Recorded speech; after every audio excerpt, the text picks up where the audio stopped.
Neue Messungen haben ergeben, dass das Loch eine Art Leck ist. Ein Leck, aus dem eine Substanz aus 4 Kilometern Tiefe austritt. Die Substanz ist eine Art Schmiere für die Kontinentalplatten und sorgt dafür, dass sie sich reibungslos verschieben können. Tritt diese aus, ändern sich die Spannungsverhältnisse im Erdinnern und könnten eine Erdbebenkatastrophe herbeiführen. Die Erdkruste ist ja in Platten, siehe Plattentektonik untergliedert. Und wenn diese Platten gegeneinander reiben, wird Spannung freigesetzt in Form von Seismizität. Also Erdbeben, sagen wir mal, der nach oben offenen Richterskala, sagen wir mal Stärke 4 hatten wir schon in Deutschland, ausgelöst, Bergbautechnik oder auch Oberrheintalgraben. Na, sagen wir mal, da kann Geschirrzerbruch geben. Stärke 5, naja, dann wackeln die Häuser, fliegen Dachziegel runter. Stärke 6, das erfordert schon Menschenleben. Bretterhäuser, also wie in den USA, diese billigen Häuser, die brechen zusammen, schwimmen weg. Und Stärke 9, naja, das ist der Daumen Gottes, mehr brauche ich dazu nicht zu sagen. Stärke 9, da bleibt nichts mehr stehen. Viel dichter als der Osten der Türkei, wo ein Erdbeben am 6. Februar fast 57.000 Menschenleben forderte. Das Erdbeben in der Türkei liegt auch schon eine Weile zurück. Dann auf Haiti oder Tahiti, da diese komische Insel. Das große Erdbeben, jetzt sind ja die Amis, glaube ich, militärisch Präsenz. Hatten ja einen Grund dafür, nicht wahr? Auch künstlich ausgelöst. Nicht? Alles fällt auf, nicht? Du hattest das ja genannt, dass diese in einem Epizentrum von, richtig Mario, von 10 Kilometer exakt. Das ist klar, künstlich. Das kann man machen, gerade durch Skalarwellen. The so-called black budget has never been shown to the public until now. Since 1996, the Pentagon has spent $8.5 trillion in taxpayer money that has never been accounted for. Every year, hundreds of billions of Pentagon dollars go missing, not because of fraud, waste, or abuse, but because U.S. military planners have appropriated it to secretly develop advanced weapons and fund clandestine operations. A shadowy government with its own Air Force, its own Navy, its own fundraising mechanism, and the ability to pursue its own ideas of the national interest, free from all checks and balances, and free from the law itself. Senator Daniel Inouye is speaking about the Unacknowledged Special Access Programs, or USAPs, an entity that uses taxpayer dollars but is not beholden to domestic laws. Unacknowledged Special Access Programs are not to be confused with special access programs that are acknowledged. Edward Snowden, for instance, disclosed, among other things, a program called PRISM. But PRISM was acknowledged, meaning the President, Congress, and key members of the intelligence community knew of its existence. USAPs, on the other hand, are small, top-secret compartments whose very existence is not known by anyone outside the compartment. A Department of Defense manual describes a USAP as follows, quote, unacknowledged SAPs require a significantly greater degree of protection than acknowledged SAPs. A SAP with protective controls that ensures the existence of the program is not acknowledged, affirmed, or made known to any person not authorized for such information. All aspects, technical, operational, logistical, are handled in an unacknowledged manner, end quote. This means that no matter who it is, high-ranking official or otherwise, if one were to ask about such a program, one is authorized and required to deny its existence entirely. And what kind of operations would require such monumental secrecy? So if you go all the way back to Norbert Wiener, the goal of creating artificial intelligence was for them to become gods, to create an all-seeing eye. And the cybernetics group really that basically dictated the direction for this project was intertwined with the CIA. And what's interesting is out of the cybernetics group came two fundamental projects. So one was the creation of a personal computer, and the other one was MKUltra. Their goal is to create this global computer that sees all, sees everything, and where the humans evolved to create a collective mind. And according to Francis Hayline, because Francis Hayline says that religions have failed us, most ideologies have failed us, and the world is in chaos, and we now need something to unite us. And he said that if we can create this artificial intelligence and this global mind, then humanity will finally have something to worship.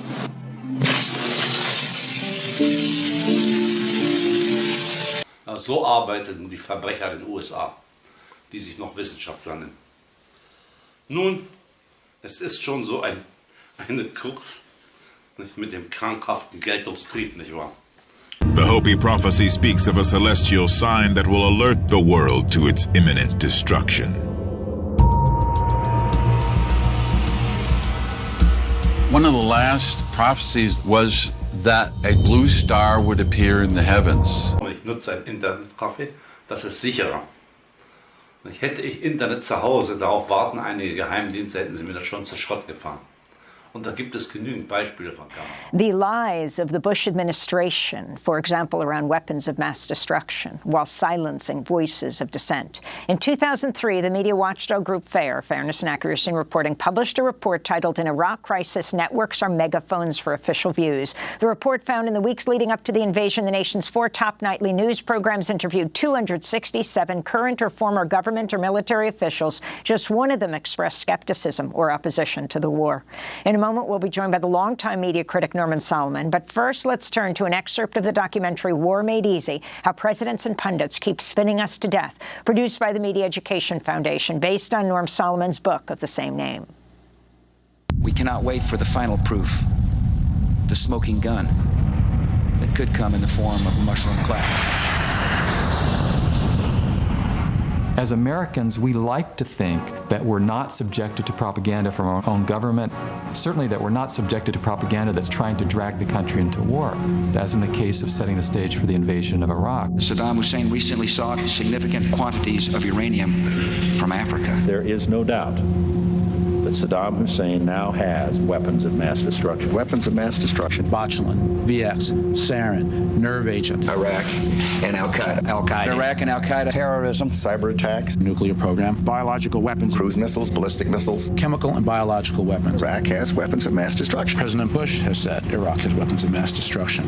Tony Blair has said Iraq has weapons of mass destruction. Donald Rumsfeld has said Iraq has weapons of mass destruction. Richard Butler has said they do. The United Nations has said they do. The experts have said they do.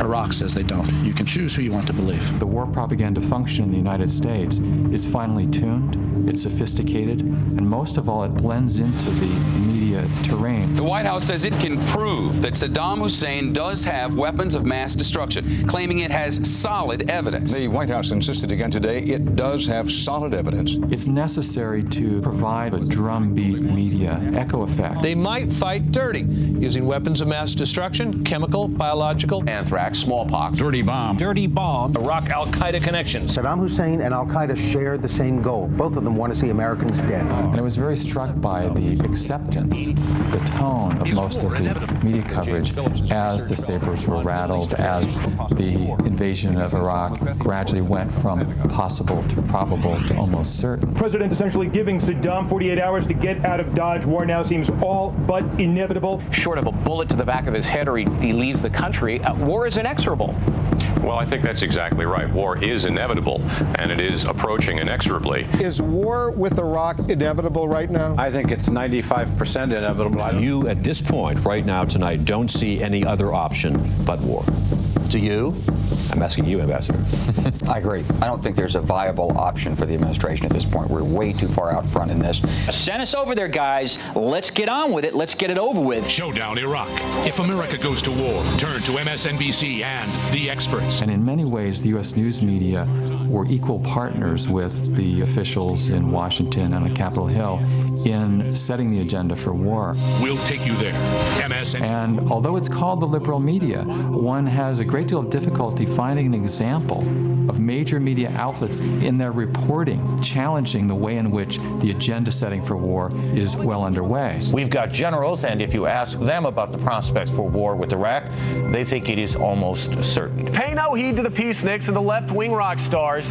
They've had their 15 minutes of fame. These people are essentially useless. They are reflexively opposed to war. It's a principled position, but it's the wrong position, and you can't take them seriously as a strategic voice. We expect every American to support our military, and if they can't do that, to shut up. And when that reporting is so much a hostage of official sources, that's when you have a problem. U.S. officials tell CNN. Bush official says that analysts say. Pentagon officials tell us. According to U.S. intelligence. Often we're encouraged to believe that officials are the ones who make news. U.S. officials say that U.S. officials here say these officials here at the White House tell us. They are the ones who should be consulted to understand the situation. I just pulled these two things out. I've laundered them so you can't really tell what I'm talking about because I don't want the Iraqis to know what I'm talking about.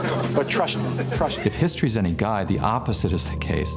The officials blow smoke and cloud reality rather than clarify. We will, in fact, be greeted as liberators. The notion that it will take several 100,000 U.S. troops are wildly off the mark. So the money's going to come from Iraqi oil revenue, as everyone has said. They think it's going to be something like $2 billion this year. They think it might be something like 15, 12 next year. We seek peace. We strive for peace. Da haben doch irgendwelche komischen Schmutzfink-Journalisten sogar ein Buch über mich geschrieben. Ich habe den Namen dieser blöden Journalisten vergessen. Psychologen sind das. Psychologie ist für mich wissenschaftlich gesehen geistiger Dünnschiss. Meine Damen, meine Herren, solche Leute gehören ein Gugelhof. Ist österreichisch, heißt Klapsmühle. Nicht jeder, der Psychologie studiert, ist selber reif für eine Klapsmühle. Nicht für mich sind solche Journalisten, Schmutzfink-Journalisten, sie sind ein Krebsgeschwür am Arsche unserer gesunden Volkssubstanz. I see HAARP as it is right now. It is a premier, top-notch, high-energy radio physics experiment, and it has definite military applications. Journalist Mark Farmer lives in Alaska and has written about the potential impact of HAARP for both Jane's Defense Weekly and Popular Science magazine. He believes that HAARP will be used to take giant X-rays of Earth.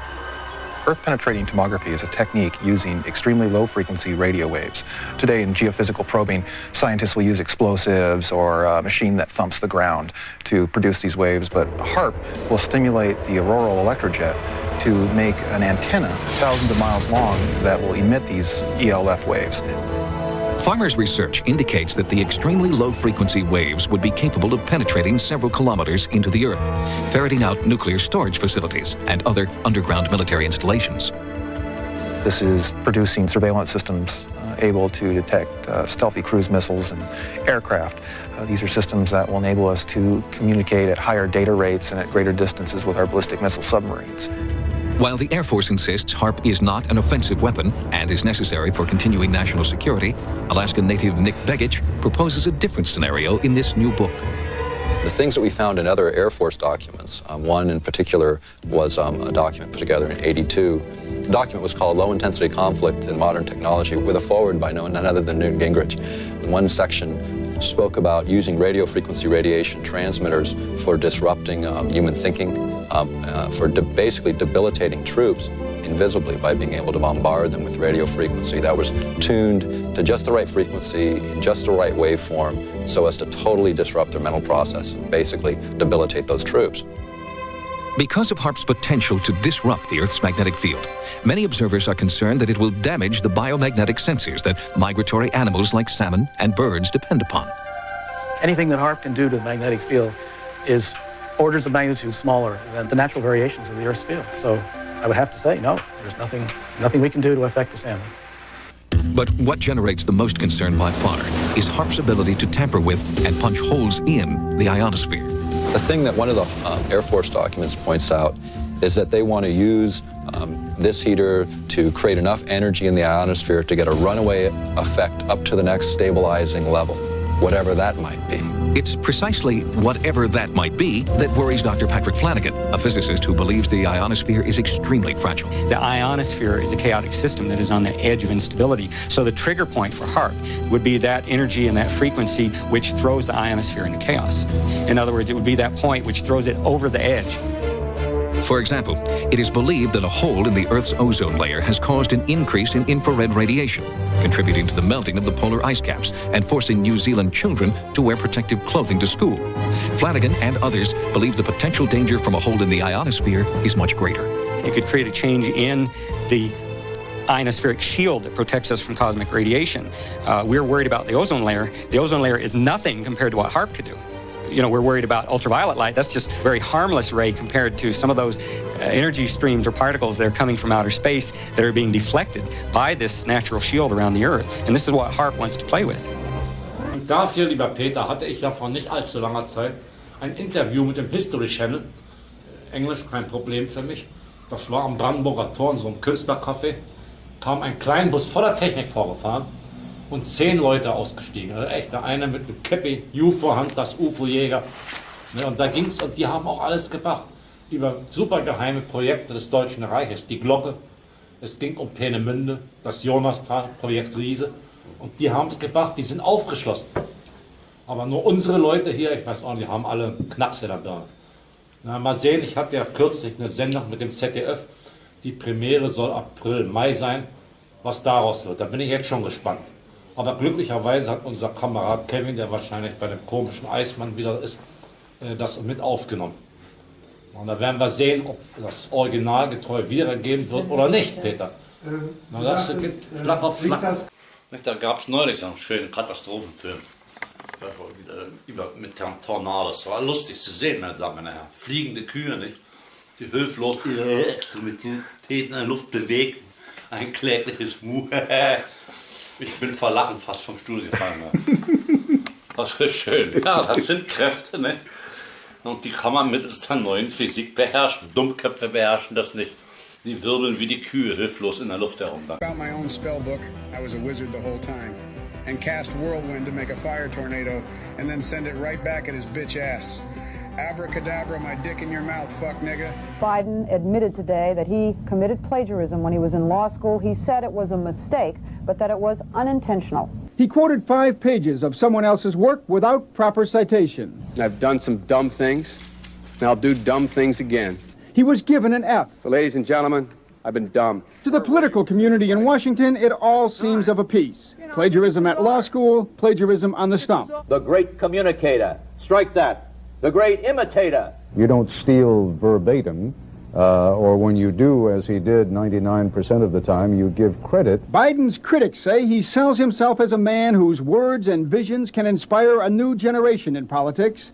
But scientists around the world have worked to develop mini-suns. For that, hydrogen atoms need to be heated to above 100 million degrees Celsius, and then confining them long enough so they can merge into heavier atoms to release huge energy. But China is not alone to achieve what was till a few decades back thought to be an impossible feat. The race for unlimited clean energy is heating up. Germany produced the longest reaction, producing a gigajoule of energy, while the US has the lead in producing first net positive energy production from a fusion reaction. Clearly, whoever wins this global fusion race could have a sway like the Arab world does over the oil market today. Für Strohköpfe sind Gedankenblitze lebensgefährlich. Ja, dann bei Ihnen nicht, bei Stübchen. meinen getreuen Zuhörern nicht. Sure. I went to law school on a full academic scholarship, the only one in my class to have a full academic scholarship. Went back to law school and in fact ended up in the top half of my class. I was the outstanding student in the political science department at the end of my year. I graduated with 3 degrees from undergraduate school and 165 credits, only needed 123 credits. Biden now concedes he did not graduate in the top half of his law school class, that he does not have 3 degrees from college, and that he was not named outstanding political science student in college. Newsweek says Biden actually went to school on a half scholarship, ended up near the bottom of his class, and won only 1 degree, not 3. Joe Biden ranked 76th in a class of 85 at the University of Syracuse Law School. I mean, this guy comes off this whole thing as a flyweight. Now Biden says Newsweek is right. His memory had failed him. And I'd be delighted to sit down and compare my IQ to yours if you'd like, Frank. Die Schulwissenschaft, meine Damen, meine Herren, können Sie an Jordan schmeißen. Taugt nicht.